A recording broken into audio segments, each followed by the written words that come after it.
Programang ito ay rated SPG, striktong patnubay at gabay ng magulang ang kailangan. Sa pagpapatuloy ng takbo ng ating kwento ay unti-unti ngang nagkakaroon ng pag-asa si Tanggol at ang kanyang mga kaibigan na makalaya dahil sa alok na tulong ni Marcelo. Kung kaya't hindi nagdalawang isip si Senyor Pacundo na magpadala ng abogado sa koreksyonal upang simula na ang proseso ng nalalapit na paglaya ni Marcelo at ng grupo ni Tanggol. Umaayon din ang pagkakataon dahil tumawag na si Congressman kay Olga upang ibalita na naaprubahan na sa itaas ang kanyang petisyon na mabigyan ng parol si Bubbles. Kaya naman di magtatagal ay makakalayan na sila kasama si Bubbles. At dito uumpisahan na nabuuin ni Marcelo ang kanyang mga plano sa tulong na rin ni Senyor Pacundo.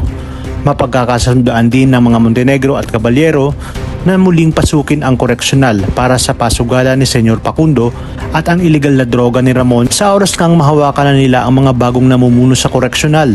Sa paglipas ng mga araw ay ipapakilala na ni Marcelo si Tanggol kasama si Bubbles at ang grupo nito kay Senyor Pacundo upang makasali sa kanilang grupo. At dahil malaki ang tiwala ni Pacundo kay Marcelo ay hindi siya nagdalawang isip na ipasok ang mga ito, lalo pat nangako si Marcelo na hindi siya mapapahiya sa mga taong kanyang na-recruit. At habang tumatagal ay matututunan na nga ni Tanggol kung papaano pagalawin ang buong Quiapo at Kamaynilaan. Wala siyang kaalam-alam na mga Montenegro pala ang kasosyo ng kanyang boss na si Pacundo. Ito nga ay nasabi ni Tanggol sa kanyang sarili na panahon na nga para balikan niya ang mga Montenegro, lalong-lalo na si Ramon na pinaniniwalaan niya ngang pumaslang kay Mokang.